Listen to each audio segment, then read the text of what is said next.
Old Hollywood was not a dream factory. It was a beautiful machine with locked doors, paid silence, and secrets buried under studio lights. What really happened when stars became too pregnant, too drunk, too rebellious, or too dangerous to protect? In this countdown, we are pulling back the velvet curtain on the scandal studios tried to erase, and some of them still feel too dark to believe.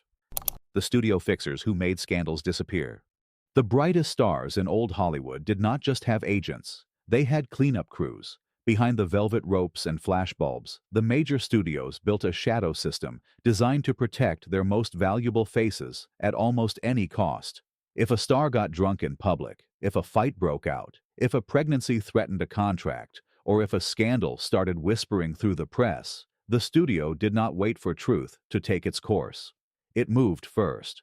Publicity chiefs, private doctors, lawyers, friendly reporters, and powerful insiders were used to soften, reshape, or sometimes bury the story before the public ever heard the raw version. MGM became almost legendary for this machinery, with names like Eddie Mannix and Howard Strickling tied to an era when reputation was treated like studio property. The star belonged to the studio, the image belonged to the studio, and in many ways, the truth belonged to the studio too. That is what makes this secret so nasty. Private rescue teams sent to hide troubled stars. When a star disappeared into trouble, the studio did not send help for healing. It sent help for hiding.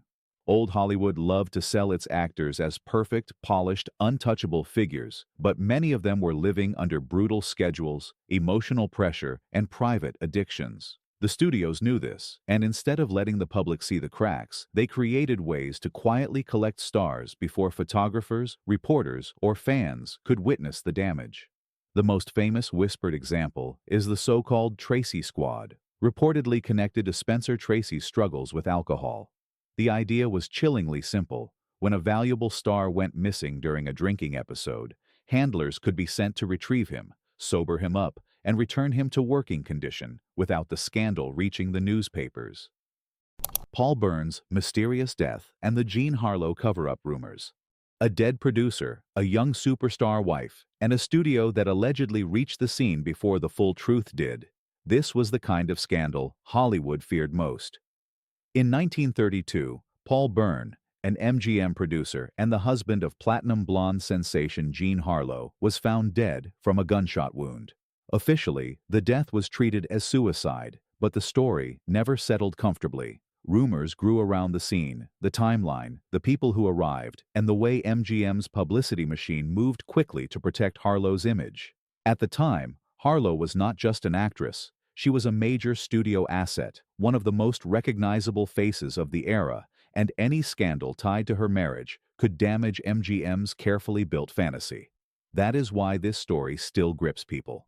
Not because every rumor can be proven, but because the situation exposes how fast a studio could shape public perception when millions of dollars were on the line.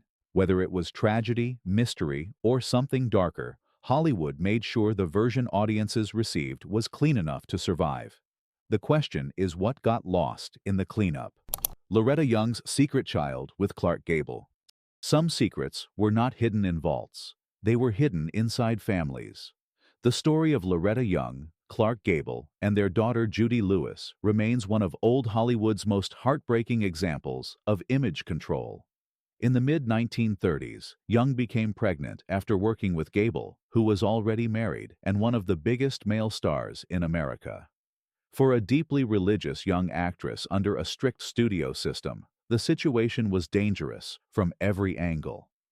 A public pregnancy outside marriage could destroy her reputation, damage Gable's image, and create a scandal neither studio wanted. So the truth was buried under a strange public fiction. Young disappeared from view, gave birth privately, placed the baby in an orphanage, and later adopted her own daughter back. For years, Judy Lewis grew up without knowing the full truth, even though her resemblance to Gable was hard for many insiders to ignore. Later accounts made the story even more painful, with Young's family describing the encounter in troubling terms. This was not just a hidden affair. It was a child's identity reshaped to protect adult fame. Hollywood saved the image, but the human cost lasted for decades. Judy Garland and the pills behind the MGM smile. Behind one of Hollywood's brightest smiles was a studio system that treated exhaustion like a problem to be medicated, not a warning to be heard. Judy Garland became a star while she was still young, and MGM quickly turned her talent into a machine of songs, films, rehearsals, publicity, and punishing schedules. But the cheerful image audiences loved came with a darker backstage routine. Garland later became one of the clearest symbols of how young performers could be controlled physically and emotionally by the studio system. Reports and biographies have long described how she was pressured over her weight, pushed through long workdays, and given pills to keep her awake when she needed energy and pills to bring her down when she needed sleep. The result was not glamour. It was damage disguised as discipline. The public saw Dorothy, the girl with the voice that could break your heart. The studio saw a valuable property that had to keep performing no matter what it cost her body or mind. That is why this secret cuts so deeply. Old Hollywood did not simply discover Judy Garland. In many ways, it consumed her. Forced abortions hidden behind studio contracts. In old Hollywood, even a private pregnancy could become a studio emergency. The studios sold actresses as fantasies, youthful, desirable, available, untouched by ordinary life. But pregnancy threatened that illusion, especially when a star was unmarried, under contract, or filming a major production. So behind the glamour, pregnancy was often treated less like a human event and more like a business problem. Reports from Hollywood historians and memoirs have described actresses being pressured to end pregnancies because motherhood could interrupt schedules, reshape bodies, damage publicity, or violate morality clauses.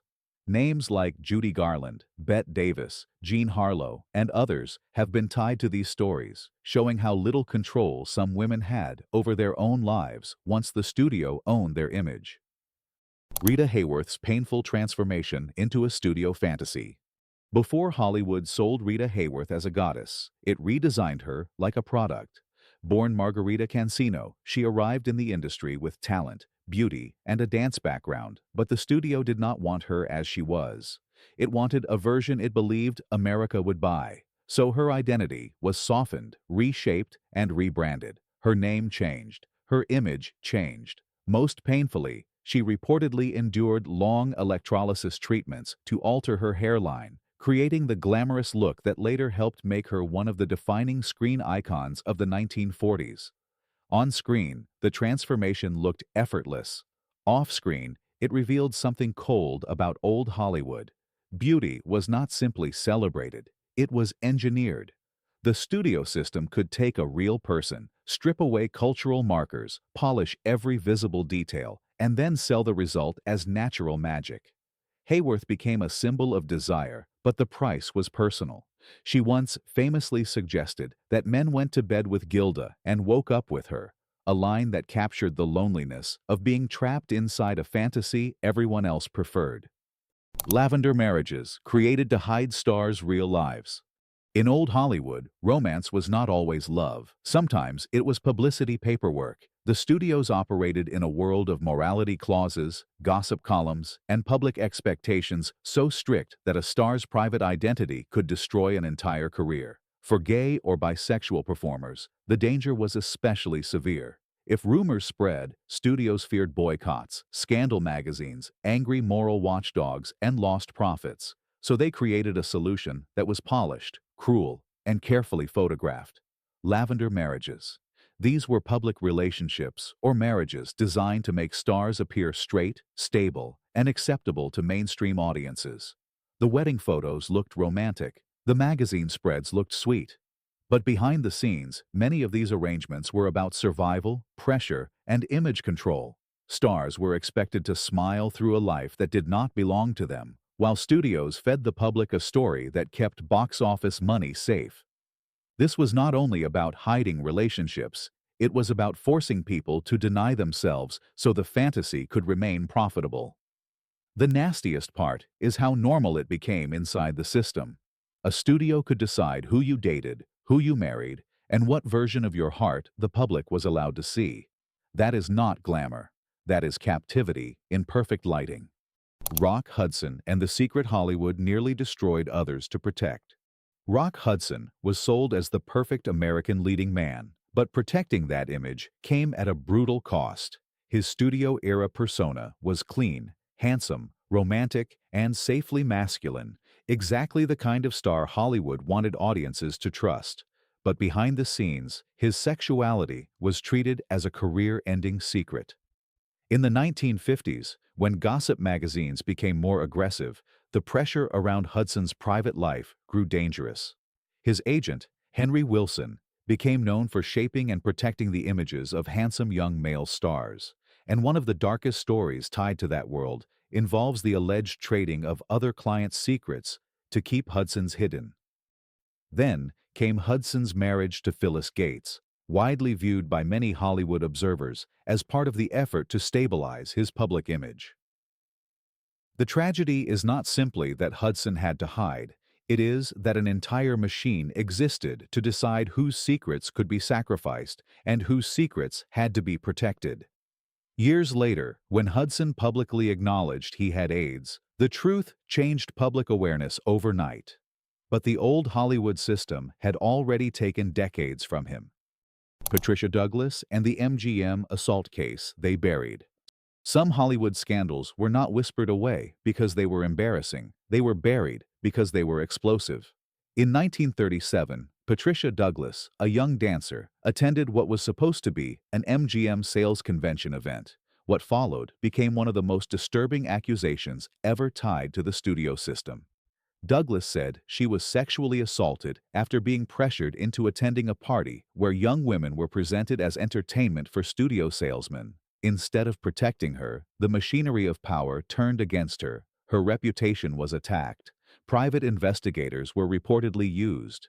Evidence and witnesses became difficult to hold on to. The case struggled through a system where MGM had money, influence, and every reason to make the scandal disappear. For decades, her story remained largely hidden, which is exactly why it hits so hard now. It shows the darkest side of the studio era. When a vulnerable person challenged a giant company, the company could turn truth itself into a battlefield. This was not a glamorous misunderstanding. It was a warning about power. Old Hollywood could make stars, but it could also make victims vanish from public memory. Patricia Douglas did not just fight an accused attacker. She fought an empire built to protect itself.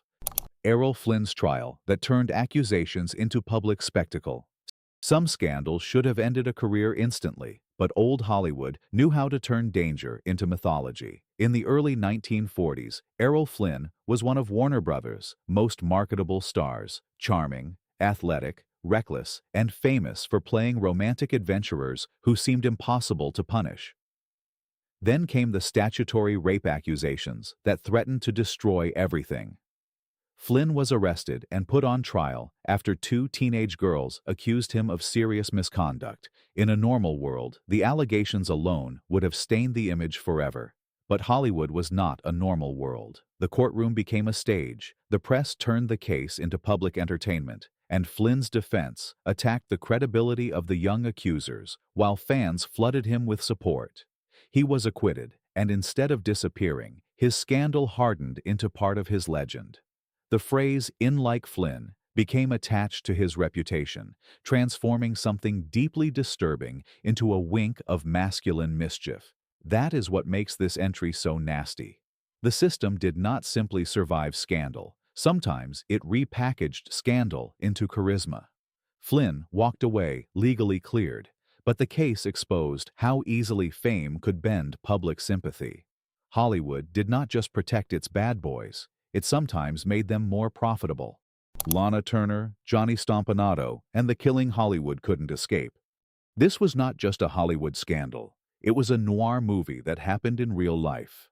Lana Turner was one of the great glamour icons of the 1950s, but her private life became dangerously entangled with Johnny Stompanato, a mob-connected boyfriend whose jealousy and violence reportedly turned the relationship into a nightmare. In 1958, the story exploded when Turner's teenage daughter, Cheryl Crane, stabbed Stompanato during a confrontation inside the actress's home. The killing was ruled justifiable homicide, with Crane described as protecting her mother from abuse. But the official ruling did not stop the whispers. The mix was too combustible. A blonde movie queen, an abusive gangster lover, a terrified daughter, a bloody bedroom, and a studio desperate to contain the damage. MGM and the publicity machine had to manage one of the most sensational scandals of the decade, while newspapers devoured every detail. Turner's career survived, but the image was permanently complicated. She was no longer just a screen goddess. She became a woman trapped inside a public nightmare. The nastiest part is how quickly tragedy became entertainment. Hollywood could not hide this one completely, so it did the next best thing. It shaped the story into something audiences could consume. Behind the headlines was a family shattered under the weight of fame, fear, and violence.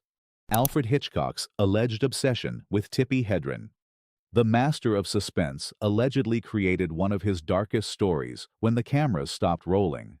Tippi Hedren was introduced to audiences as a cool, elegant new Hitchcock blonde, but her experience working with Alfred Hitchcock became, by her own later accounts, frightening and controlling.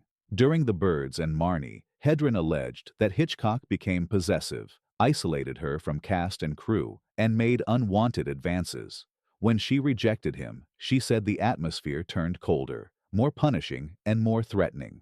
The most infamous example came during the filming of The Birds, when live birds were used in an intense attack sequence that reportedly left her physically and emotionally exhausted. On screen, the result looked terrifying because it felt almost too real. Off-screen, Hedren later suggested that was exactly the problem. Hollywood often celebrated difficult directors as geniuses, but this story asks a darker question. How much pain was excused because the person causing it made masterpieces? Hedren's career was also limited afterward because she remained under contract, which gave Hitchcock enormous control over her opportunities.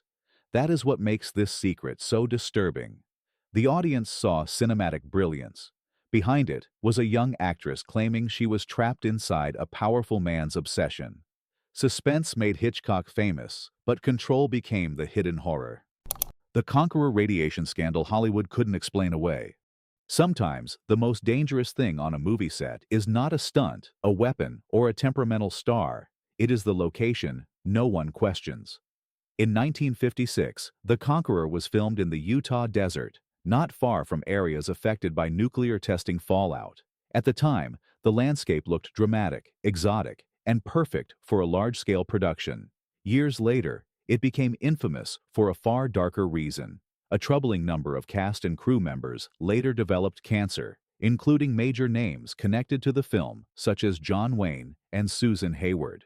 The exact cause has been debated, and no responsible account should pretend every illness can be traced to one location with absolute certainty. Smoking, age, health history, and other factors all mattered, but the pattern was alarming enough to turn The Conqueror into one of Hollywood's most unsettling production legends.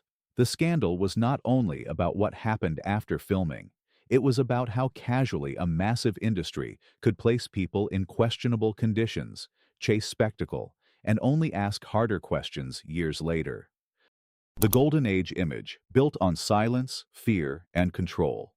The nastiest secret old Hollywood ever hid was not one scandal, it was the system itself. The Golden Age sold elegance, romance, discipline, and perfection, but behind that perfect image was a business built on control. Studios controlled contracts, bodies, romances, marriages, pregnancies, publicity, interviews, and sometimes even the emotional lives of the people they turned into icons. A star could be protected one day and punished the next. A woman's pregnancy could be treated as a financial threat. A young performer's exhaustion could be solved with pills instead of rest. A private identity could be buried under a fake marriage. A scandal could be softened, redirected, or erased if the person involved was valuable enough. That is why these stories still matter. They are not just gossip from a vanished era. They show how easily beauty can be used to cover harm, and how power can turn silence into a business model. Old Hollywood was magical, yes. It gave the world unforgettable films, unforgettable faces, and unforgettable myths. but the price of that magic was often paid by the people trapped inside it. Old Hollywood sold us diamonds, spotlights, and perfect smiles, but behind the curtain, the truth was often darker than any movie script. These secrets prove the Golden Age was not just built on talent, but on silence, fear, and control. Which scandal shocked you the most? Comment below and subscribe for more stories Hollywood hoped we'd never uncover.